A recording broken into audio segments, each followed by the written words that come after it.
Hello all, in this video we are going to discuss about the integrity constraints. First let us see what integrity constraints is and what is the necessary for the integrity constraints. So assume we have this table. So let the table has the student information, course information and the student course information, which is the association between the student and the course. So if a student has to be uniquely identified by the register number, so we are not supposed to leave a particular value for register number of a student as null. So this is one flaw we have identified for a particular record. And the other record is, if register number has to be unique, the value should not be repeated again for another student. So if we notice, the record 101 is being repeated as the register number value for the student table. So this is the second violation. The first violation we have identified is it is accepting the null values. Second is it is not having unique values. So these two are the flaws which we have identified for this table. And the third is CGPA cannot be in minus values. So these are the restrictions which we have to make sure when we insert the records into the table. So we are not supposed to insert null values. We have to insert unique values. We have to insert proper values for the CGPA, and making sure, just check with this table. So we have student with register number 101, 102, 103, 104. And this register number in student course table is the foreign key. That is, whatever values we have here for the register number, only that has to be reflected for the register number for student course table. But we have a different value, that is 105. That should not be allowed. So these are the flaws, or these are the constraints which you have to make sure when we go insert any record for a particular table. So what we do is, we can apply constraints for individual domains so that that particular attribute accepts only a similar kind of values which is permissible. Okay, so for that reason we are into the integrity constraints. So the types of constraints we have are not null constraints, which will not allow null values for a particular record, and default constraint for a particular value. If a particular value has to be specified by default, then we can set a default constraint. And we have unique constraint, which allows only the unique values. It will not allow duplicate values for a particular domain. And primary key of the attribute of a table, that attribute will allow unique values and not null values. That is, it will not allow the duplications and it will not allow any null values. So together this primary key constraint satisfies these two constraints, that is the not null constraint and the unique constraint. And we have foreign key, which satisfies a referential integrity constraint, in the sense whatever value which we are giving for a primary key, only that values are permitted for the foreign key of a table. So that is a foreign key's referential integrity constraint. And we have a check constraint, which allows the numeric values and the alphabetic values with constraints. Only permissible values of a particular, suppose if it is a number, if the value should be greater than 0, then that is a constraint. For the gender, if there should be allowed only with 3 values, either it is male or female or others, then only that sort of values has to be inserted for check constraint. So these are the types of integrity constraints. So let us see the syntax for the integrity constraint. So the first thing is, it is common for all the type of constraints we are using. So the syntax is, it is create table, table name. We have to specify all the attributes first with its data type and the size, and followed by the constraint keyword, then the name of the constraint which is user defined, followed by the type of the constraint, and within brackets we have to specify the name of the attribute for which the constraint has to be set. Suppose if the constraint is set for attribute number 1, then you have to specify that attribute here. If it is for attribute 2, then we have to specify that attribute here. So this is the basic syntax. It is create table, table name. We specify the attributes followed by constraint, name of the constraint, type of the constraint, within bracket the attribute for which the constraint has to be set. And consider these three schema. This is what we are going to consider for today's experiment of SQL integrity constraints. So for supplier, supplier number and company are the attributes. Supplier number is considered as the primary key attribute.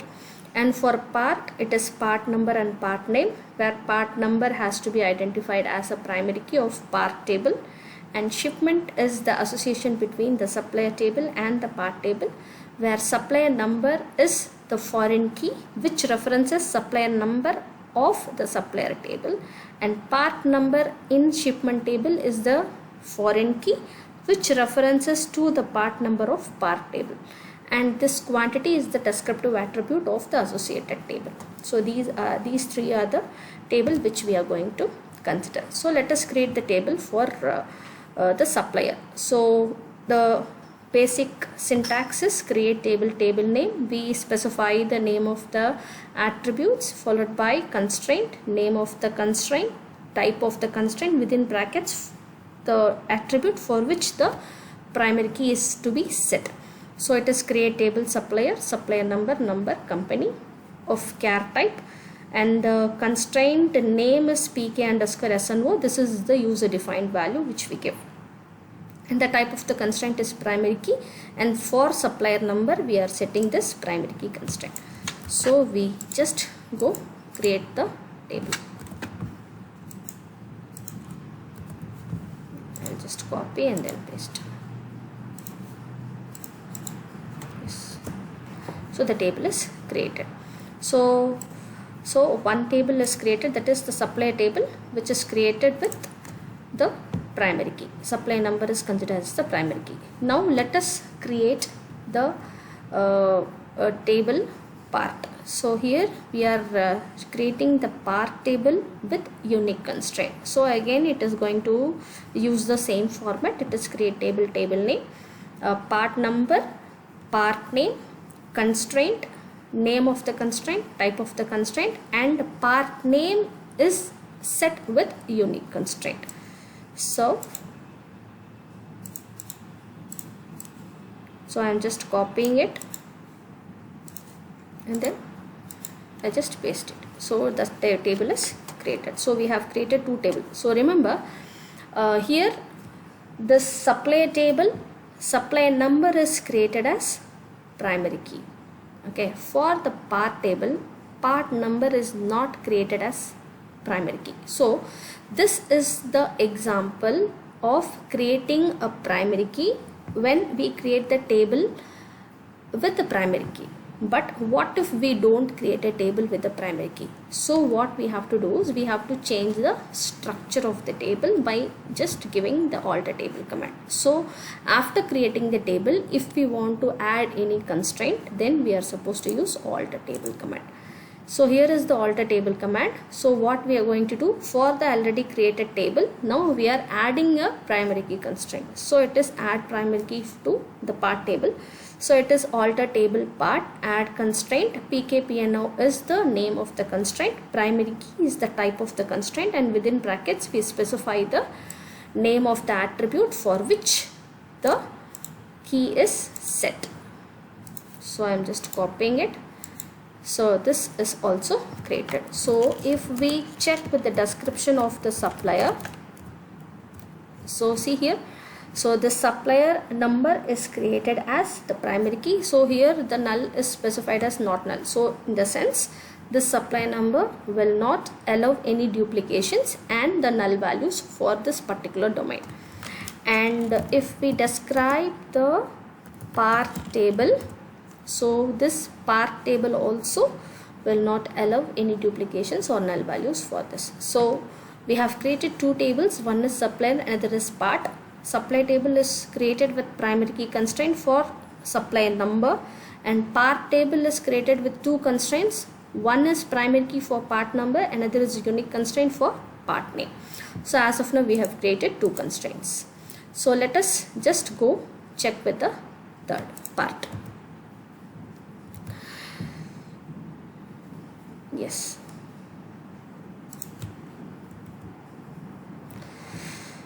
So here is the next part, that is we have created the part table with unique constraint, and here we have created the primary, we have added the primary key for the part table. So both are done. Now two tables were created. Now we are supposed to create third table, that is the shipment table, where we create the referential integrity constraint, that is the foreign key constraint for the supply number and the part number. So we shall copy it and we shall paste here.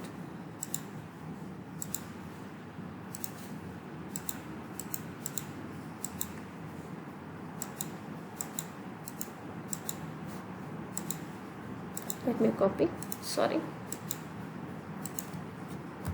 Yes. So check with the syntax of this. So for creating a table with foreign key constraint, it is create table, table name. We create three attributes. One is supply number, another is part number, and the third is the quantity, which I haven't added now, later we will add. Okay, so always remember, we have to specify constraint followed by the name of the constraint followed by the type of the constraint, within brackets the name of the attribute for which the constraint is applied. The reference is the table name. So supplier number is the primary key of the supplier table. So this is the syntax for creating the foreign key for supplier number. Similarly, we create the same for the part number foreign key, that is constraint fk underscore part number. Foreign key is the type of the attribute, that is constraint, and within brackets the name of the attribute for which the constraint is set, references the name of the table. So I hope this foreign key constraint is clear. So we have created three tables. One is shipment, another is part, another is supplier. Shipment is the associated table. So we have created two that is attributes. We have to create the third attribute. So if we want to add an attribute for the already created table, and this is the syntax, that is alter table, table name, add the name of the attribute and the data type, within brackets the size. So we just added. So if we just try describing the shipment table, now it has three number of attributes. One is the supply number, another is the part number, and another is the quantity. I hope this is clear. So we have created three number of attributes.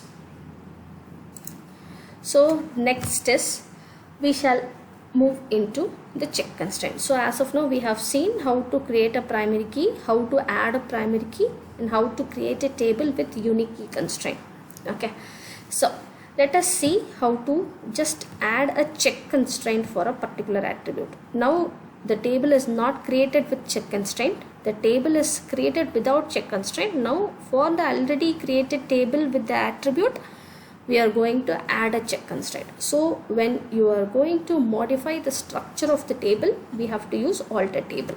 So the syntax is alter table, shipment, add constraint, check quantity is the name of the constraint, check is the type of the constraint, and we always make sure that the quantity has to be greater than 0. That is the representation. So we just give quantity greater than 0. So the table is altered. So if we try to insert any values with value which is less than 0, then the table will not accept that particular value. So if we want to try, then we can try inserting. So we shall try violating all the keys which we have already set. So far we have applied primary key constraint, foreign key constraint, unique constraint, and check constraint. So far we have created 4 constraints. Now let us check violating these constraints and check how it is working. Okay, so for that, so let me insert a supplier value. Let us copy. So we have just added one attribute, that is one record to the supplier. So if we just give select star from supplier, so we will get this value. Okay, we have inserted one record, that is the supply number is 10 and the name of the company is XYZ Inc. Okay, so now let us insert the second record. So let us check it. So we have, as of now, we have inserted two number of records, one with supply number 1, another is supply number 10. So this table is fine, over. Okay, now already there were two records which was created. Now let us try violating the primary key constraint by inserting the same record again. So see, it says that the unique constraint is violated for this supply number. So it is showing, right? So unique constraint is the primary key constraint. Primary key constraint by default satisfies the unique constraint, also not null constraint. So let us try inserting a null values for supply number. So and then we shall check. So here I just give null.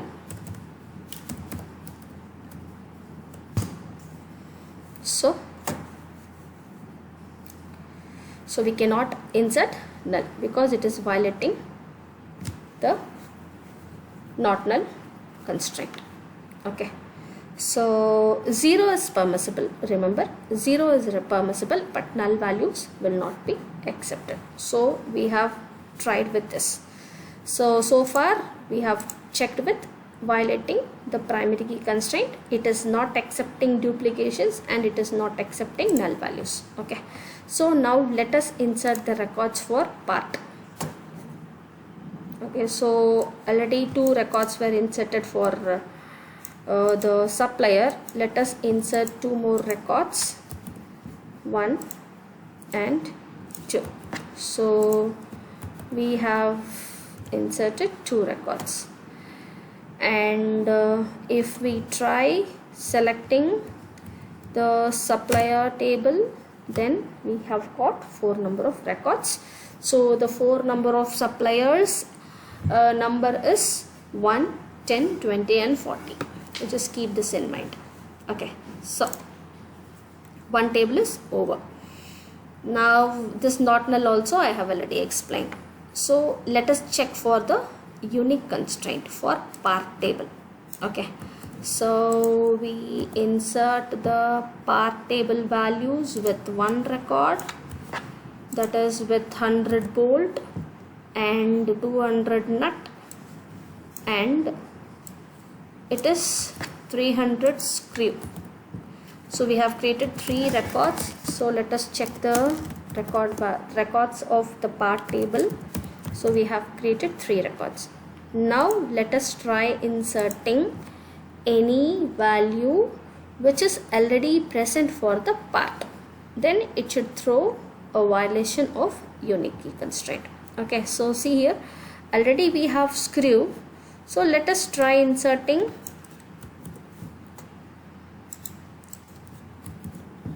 so it is throwing an error for unique constraint for both, because 300 is also already available and screw is also already available. Suppose if we just give 400, even then it will not allow, because 400 is not present for part number, but screw is already available in the part name. Since part name attribute is applied with unique constraint, it will not allow any duplications. So this is how the duplications can be avoided for the unique constraint and the primary key constraint. I hope this is clear. So this is for part number also we have checked. So that's all fine. And we have, I hope you guys remember that we have set a check constraint for quantity, that it has to be greater than 0. Yes. So let us try a value with shipment. So we insert a record for shipment. This is the second record for shipment, and this is the third value for shipment. Make sure this is the associated table. So always remember the supplier numbers, whatever is being given or whatever is being tried to insert into the shipment table should be only from the supplier number from this table. Okay, so the permissible values for the supplier number in the foreign key table shipment are 10, 1, 20 and 40. Apart from these four values, supplier number will not be accepting any other values in shipment table. Okay, similarly for the part that is part number in shipment table, it accepts only 100, 200 and 300 as values. So check the values. So here it has accepted 10 and 40. It is 100, 200 and 300. Okay, so as of now let it be as such. Let us try violating the foreign key constraint later. Let us check for the check constraint. Okay, so we try to insert a minus value. Since it is not permissible, it will throw that the check constraint is violated. So when a check constraint is set for a numeric value, then it directly checks for it and then it throws the error if it is violated. So I hope this is clear. So we have created these three tables. So see, remember it is 10, 1, 20, 40, 100, 200, 300. So only these values are permissible. Okay, so I'll keep this as such. Let us try inserting shipment value with any other value which is not present for the supplier number or for the part number. Okay, so see here it is 1, 20, 40, 10. So we don't have any values with 30. Okay, so let me insert 30 and let me give some, this is the quantity, right? So I just give 3000. So it will not allow because it is violating the parent key.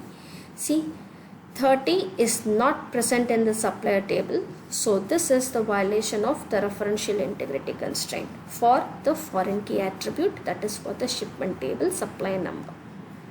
Similarly, it will not allow any other value. So let me give 10 here. Let me try with any other value apart from the values which is present for the part number. So here I have 100, 200, 300. Let me try 400. So even this is violated because we don't have such value for the primary key value. So this is what is the foreign key constraint, that is the referential integrity constraint which is applied for the foreign key. I hope these constraints are clear. Yeah, so far we have seen how to add check constraint, how to add unique constraint, how to deal with the primary key constraint, how to deal with the foreign key constraints, everything we have seen.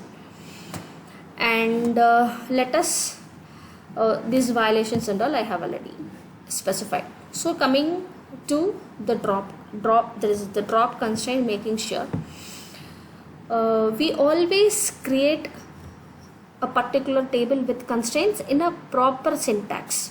That is being done only because when we go for dropping a constraint, if there exists more than one constraint on a particular table, for let's suppose there are three attributes, let it be A, B, C. Assume attribute B and C both are just applied with unique constraint. Now if we just want to drop unique constraint, we never know for which attribute the unique key has to be dropped. Okay, for that purpose we give a particular constraint name so that it will be easy for identifying the attribute for which the constraint has to be dropped. So I hope you guys remember the name of the constraints. So if we want to drop a constraint, then the name of the constraint is ck_qty for the quantity attribute in shipment table. So it is alter table shipment drop constraint and the constraint name. So this is for any attribute. If you want to drop any constraint, then it is simple, alter table name, drop constraint name. So that is the format for dropping any constraint. So it is alter table name, drop constraint that is ck_qty. So if we just give, the table is altered. Now if we give value which is less than 0, then it will be allowed. See here, now let us insert this. See, it is allowing because we have removed that constraint from the quantity attribute in the shipment table. So yes, so we have dropped a check constraint. Okay, so now let us drop a constraint which is set for a primary key. Okay, so the name of the primary key is pk underscore name. If we just give alter table name, drop constraint, the name of the constraint, then that will be dropped. And similarly, any unique constraint, if you just want to just drop, it is drop table name, that is drop table name, alter table name, drop constraint and the constraint name. It is common for any other constraints whichever is been set. So far we have seen all the constraints. Always remember, make sure if you want to drop a particular foreign key, then what is the procedure for dropping it? If it is a primary key, we cannot directly go drop a primary key. See here, check with this. So it is alter table name. Okay.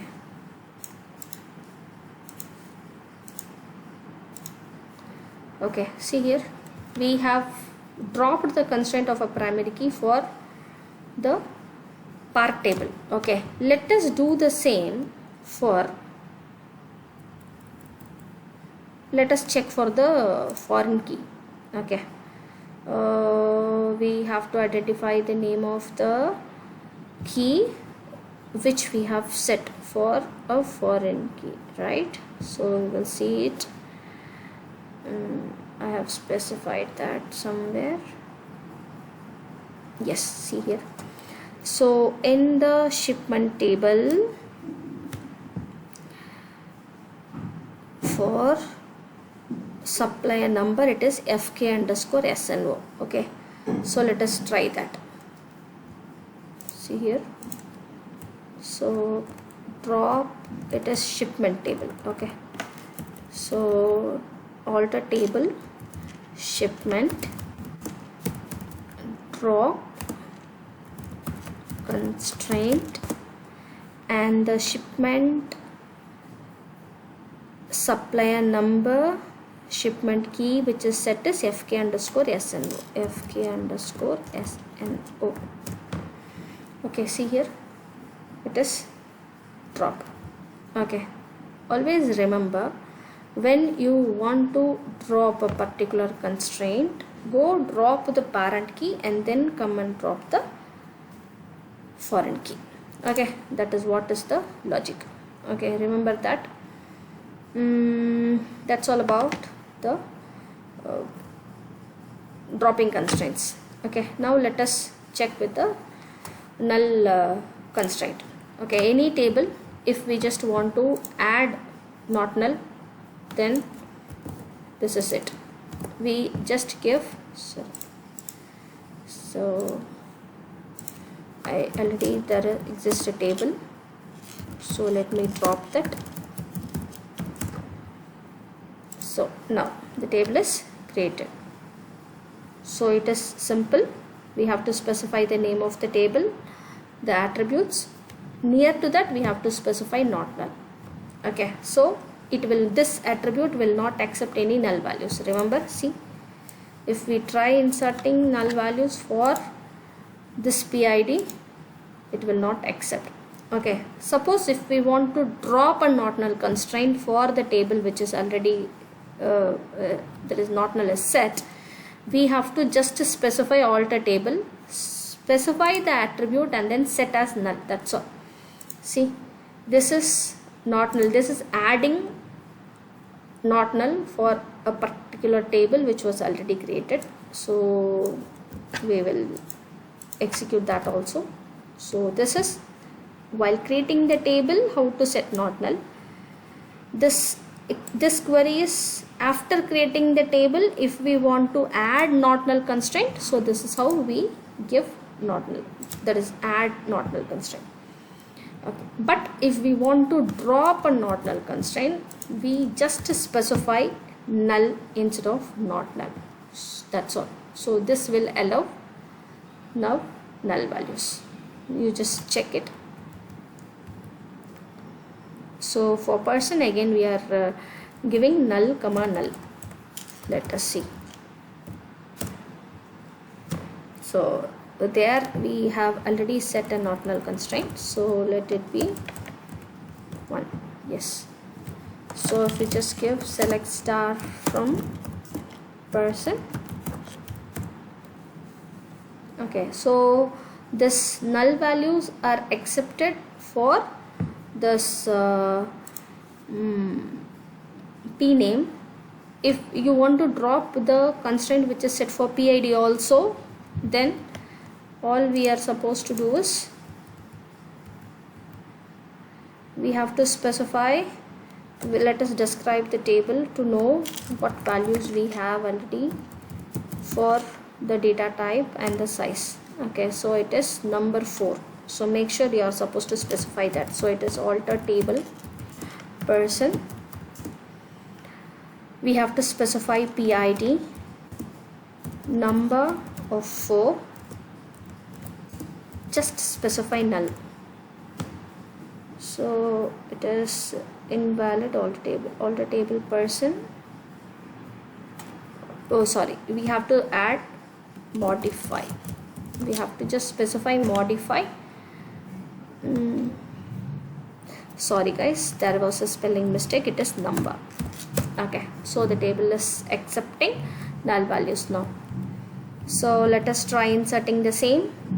So null null, so it will be accepting the null values. So that's all about the not null constraint. That is how to create a table with not null, how to add a not null constraint to the already created table, and how to drop a not null constraint just giving null. Okay, and the last constraint is the default constraint. Suppose if we are creating a table, by default if you want to insert a value with a specified value, then we can just go specify this default constraint. So see here the play table is created. The country will be by default it is India. So whenever you go insert a record, so this we are inserting only for the player name as Sachin. Now if we try selecting the player table, by default from player, so by default the country will be specified with India, because this is about the default constraint. That's all about the integrity constraints. Thank you.